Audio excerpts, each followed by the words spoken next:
Well, something else erupting from America's election headquarters. Drop the green flag and let the race begin. Republicans announcing their debate schedule for the 2016 presidential primaries. They're planning 9 debates once the field gets settled, with an option for 3 more. Potential candidates are beginning to show more interest and round up their donors. Meanwhile, Hillary Clinton hasn't announced her plans, but it looks like she's pulling together a campaign team of veteran Democrats. Angela McGlowan is a Fox News political analyst, and David Mercer is former national finance director for the Democratic National Committee. They both join us to weigh in on what 2016 might look like. So let's begin. During the last general election, you recall, Angela, season of 2012, it was brutal for Republicans. I mean, so many candidates out there and so many debates, 20 in all.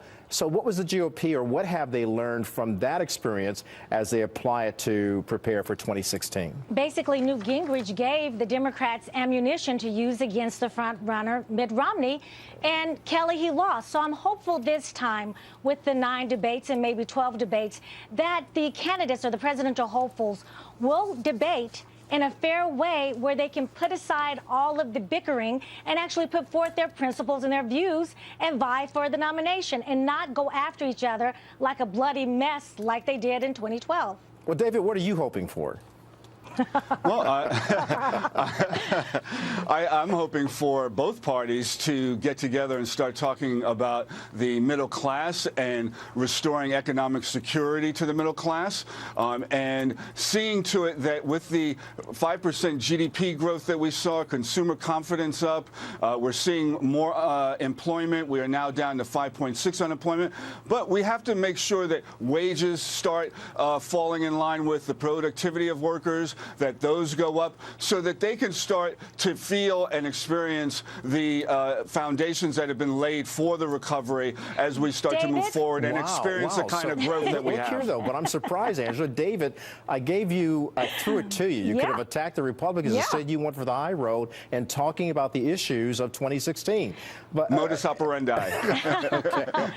And Kelly, I think that we're going to see Hillary Clinton do what David Mercer just did.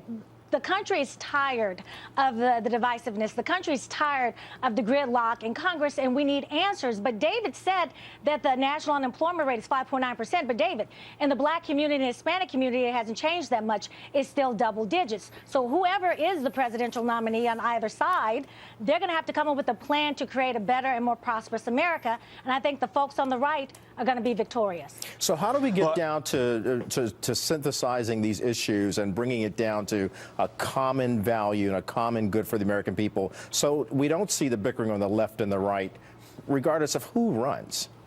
I think what we need to have is, Kelly, not the hope and change and not motivational speakers, but people who actually put forth policies and tell the American people how they're going to do it and not blame people if it isn't done. So I think what you're going to see with a Jeb Bush or Hillary Clinton or Mitt Romney, you're going to see people actually put forth a plan and not just beautiful speeches. You know, she makes a very valid point, David, because Mitt Romney himself has said that he and Ann Romney, his wife, are going to campaign as hard as they possibly can for any Republican nominee because they want to see a change. They want to see something substantive come to government for the American people. Well, he should start, as I think we're seeing now, he'll start with the with the Republican Party. And I would suggest to the Republican Party that they heed the advice of Karl Rove, who said, look, if you're not coming with solutions for what the American people want to have addressed, then you might as well just sit this one out in running for office. And we'll see if that unfolds and that they keep their powder dry for maybe putting their target on Secretary Clinton and see what they can come up with in these debates that will address the middle class, restore the economy and solidify it for us to prosper beyond what we saw in the Bush years. So wait a minute, you said Senator Clinton. She hasn't announced yet, and she could face some competition within the Democrat Party, like Senator Elizabeth Warren. Yeah, you're absolutely right, and there could be others. And let me just, to that point, say that this primary for the Democratic Party is open. No one is trying to keep anybody out. But I will say this, that what you see on the Democratic side is leadership, confidence, and respect of the Democratic Party for a candidate like Secretary Clinton, which you're not seeing on the Republican side come yet. on, David. Romney threw his hat, or is throwing his hat into the ring. Yes. It's not there yet. But we saw, even from Fox News, from none other than the chairman, that, you know, the comment that he is a terrible candidate. So I think there's a lack of confidence right now among the Republicans. That's not fair. All right. Well, it's on the record. It's on the record. Then let me give you last word. Sure. As David said, that the Democratic side is open, the Republican side is open too. And if Mitt Romney wants to throw his hat in, that's fine. Jeb Bush, Rick Perry, it's fine. Marco Rubio. Marco Rubio. We welcome it. Governor We welcome Christie. it.